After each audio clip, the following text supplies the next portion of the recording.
శుక్లాం బ్రహ్మ విచారసార పరమాద్యాం జగద్వ్యాపినీం వీణా పుస్తకధారిణీం అభయదాం జాడ్యాంధకారాపహాం హస్తే స్ఫాటికమాలికాం విదదతీం పద్మాసనే సంస్థితాం వందే తాం పరమేశ్వరీం భగవతీం బుద్ధిప్రదాం శారదాం. శ్రీ మహాగణాధిపతయే నమః. శ్రీ మహాసరస్వత్యై నమః. శ్రీ గురుభ్యో నమః.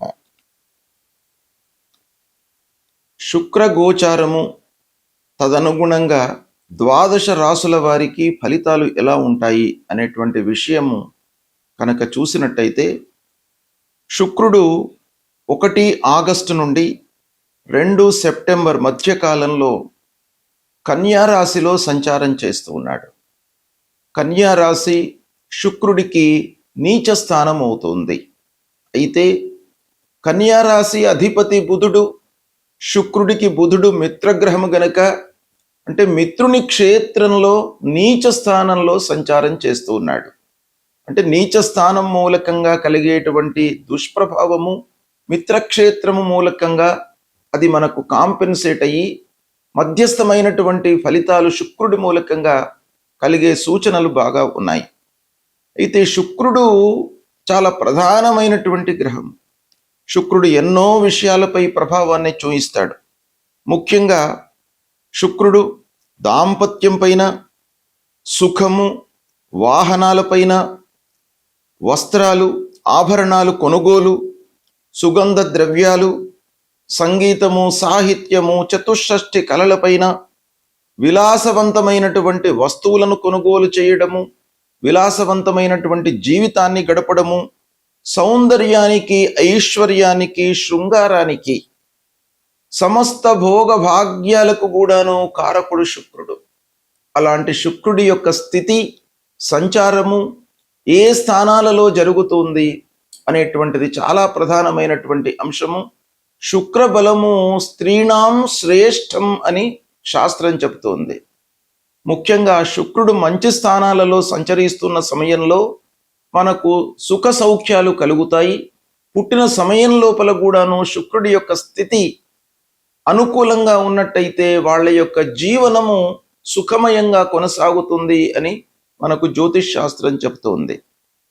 కనుక శుక్రుడి యొక్క సంచారానికి అత్యంత ప్రాధాన్యత ఉంది. కనుక శుక్రుడి యొక్క గోచారం దృష్ట్యా మేషాది ద్వాదశ రాసుల వారికి ఎలాంటి ఫలితాలు ఉంటాయి అనేటువంటి విషయాన్ని తెలుసుకుందాం. ధనుస్సు రాశి వారికి శుక్ర గోచారం ఎలా ఉందో తెలుసుకుందాం. శుక్రుడు 1 ఆగస్టు నుండి 2 సెప్టెంబర్ మధ్యకాలంలో కన్యా రాశిలో, అంటే నీచ స్థానమైనటువంటి కన్యా రాశిలో బుధుని క్షేత్రంలో, బుధుడు మిత్రుడు, మిత్రక్షేత్రంలో సంచారం చేస్తూ ఉన్నాడు. అయితే ధనుస్సు రాశి వారికి దశమ స్థానం అవుతుంది. దశమ స్థానము గోచార రీత్యా ప్రతికూలంగా చెప్పబడి ఉంది. కవి రగదశ షడ్ వర్జ్య అన్నాడు. అంటే దశమ స్థానము ప్రతికూలమైనటువంటి స్థానము గోచార రీత్యగా చెప్పబడి ఉంది. కాబట్టి అలాంటి దశమ స్థానంలో శుక్రుడి యొక్క సంచారం జరుగుతుంది. ధనుస్సు రాశి అధిపతి గురువు శుక్రుడు శత్రుగ్రహాలు. అయితే శుక్రుడు మళ్ళీ బుధుని క్షేత్రంలో సంచారం చేస్తున్నాడు కాబట్టి అది మిత్రస్థానం అవుతుంది. ఇలా ఈ కాంబినేషన్ చూసినట్టయితే 50% మీకు మంచి ఫలితాలు శుక్రుడి మూలకంగా ఈ సమయంలో కలుగుతాయి. అయితే శుక్రుడు కన్యా రాశిలో ఉంటూ సప్తమ దృష్టితో చతుర్థ స్థానాన్ని చూస్తున్నాడు. అంటే మీనరాశి చతుర్థ స్థానం అవుతుంది. ఇకపోతే వేద, ప్రతికూల వేద, విపరీత వేద ఇలాంటి విషయాలను కూడాను మనం దృష్టిలో పెట్టుకున్నట్టయితే కొంత ఆలస్యం జరిగేటువంటి అవకాశాలు ఉన్నాయి. అంటే ప్రమోషను కొరకై ఆశిస్తున్నటువంటి వాళ్లకు కొంత ఆలస్యం జరుగుతుంది ప్రమోషన్ చేతికి అందడం లోపల. అయినప్పటికీ చివరికి లభించే సూచనలే ఉన్నాయి. పట్టుదలతో మీరు చివరి వరకు ప్రయత్నాలు చేయడం మూలకంగా సత్ఫలితాలను పొందుతారు. ఇక ఉద్యోగంలో అధికారులతో చిన్నపాటి విభేదాలు కనబడుతున్నాయి. దాన్ని రెక్టిఫై చేసుకోండి. అనవసరమైనటువంటి వాగ్వివాదాలలోకి వెళ్లకుండా వాళ్లతో స్నేహపూర్వకంగా ఉండడానికై ప్రయత్నాలు చేయండి. జాగ్రత్తలు తీసుకోండి.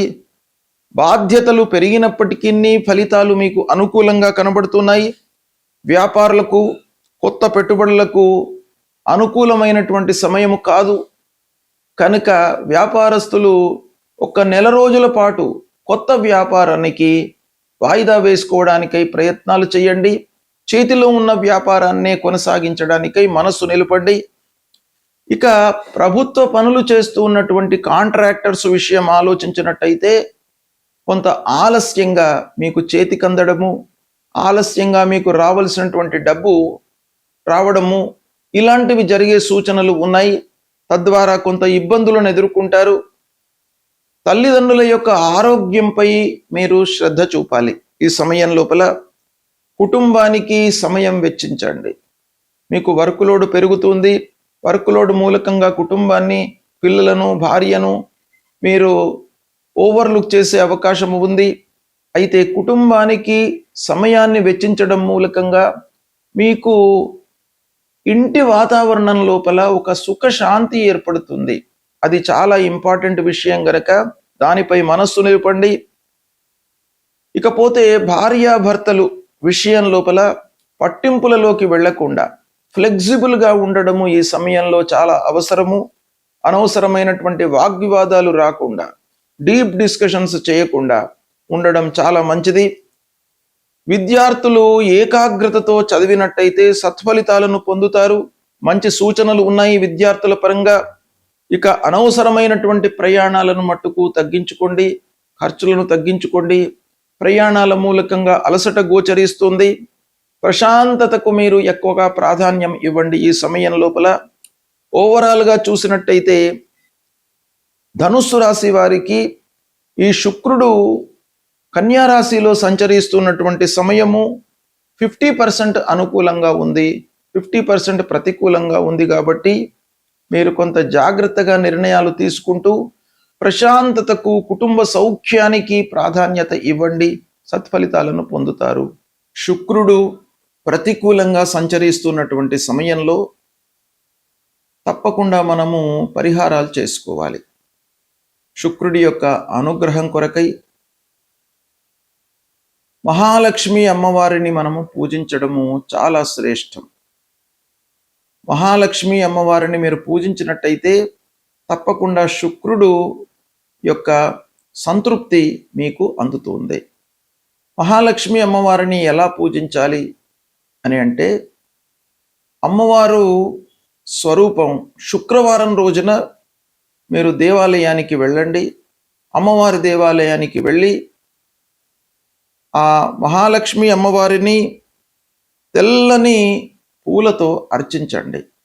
తెల్లని వస్త్రాన్ని అమ్మవారికి సమర్పించండి.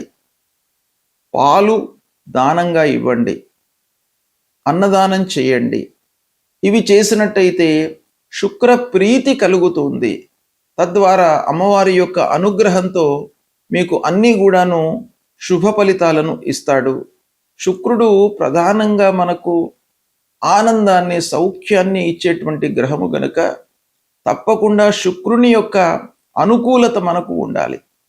ఎన్ని ఉన్నప్పటికీ మనిషికి చివరికి కావలసింది సంతృప్తి గనక, ఆనందం కొరకై అమ్మవారి యొక్క దీవెనలు మనకు తప్పకుండా కావాలి.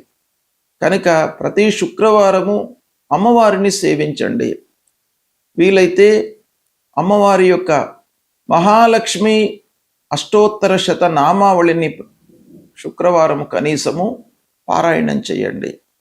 ప్రతినిత్యం కూడాను అమ్మవారికి సంబంధించినటువంటి ఆ శ్లోకాన్ని, ధ్యాన శ్లోకాన్ని మీరు పఠన చేయండి. తద్వారా అమ్మవారి యొక్క అనుగ్రహం లభిస్తుంది. అమ్మవారి యొక్క అనుగ్రహం కొరకై మీరు త్రిగుణాత్మిక అయినటువంటి మహాకాళి, మహాలక్ష్మి, మహాసరస్వతి రూపిణి అయినటువంటి దుర్గాదేవిని కూడాను మీరు పూజించవచ్చును. మహాలక్ష్మి అంటే 3 రూపాలలో ఉన్నటువంటి అమ్మవారు. కాబట్టి దుర్గాదేవిని పూజించినప్పటికీ మీకు ఆ మహాలక్ష్మి అమ్మవారి యొక్క అనుగ్రహం లభిస్తుంది. దుర్గాదేవిని పూజించేటువంటి క్రమం లోపల అమ్మవారి దేవాలయానికి వెళ్ళి తెల్ల శనిగలతో మీరు ప్రసాదం అమ్మవారికి సమర్పించి దాన్ని నైవేద్యంగా సమర్పించి ఆ ప్రసాదాన్ని భక్తులకు వితరణ చేయండి. తర్వాత పాలు పెరుగు ఇలాంటివి దానంగా ఇవ్వండి. ఇచ్చినట్టయితే అమ్మవారి యొక్క అనుగ్రహం లభిస్తుంది. అంతేకాకుండా లక్ష్మీనారాయణుణ్ణి కూడాను పూజించండి. లక్ష్మీయుక్తుడైనటువంటి నారాయణుణ్ణి పూజించడం మూలకంగా మీకు అమ్మవారి యొక్క అనుగ్రహం లభిస్తుంది. అర్చన చేయండి. శ్రీమన్నారాయణుడికి లక్ష్మీనారాయణుడికి పూజ చేసినట్టయితే తప్పకుండా మీకు అనుగ్రహం లభిస్తుంది. ఇవన్నీ కూడాను మీరు చేయడం మూలకంగా ఇంటి లోపల సౌఖ్యము, ఆనందము, సంతృప్తి, మీరు బయట ప్రపంచంలో ఎన్ని ఆలస్యాలు, అడ్డంకులు, విఘ్నాలు, ఎదురు దెబ్బలు మీరు పొందినప్పటికీ ఈ అమ్మవారి యొక్క అనుగ్రహం మూలకంగా అవన్నీ కూడాను దూరమయ్యి ఇంటిలో ప్రశాంతము, ఫైనల్గా మీకు సంతృప్తి అనేటువంటిది అమ్మవారి మూలకంగా కలుగుతుంది గనక ఇది చెయ్యండి, సత్ఫలితాలను పొందుతారు. శుభం.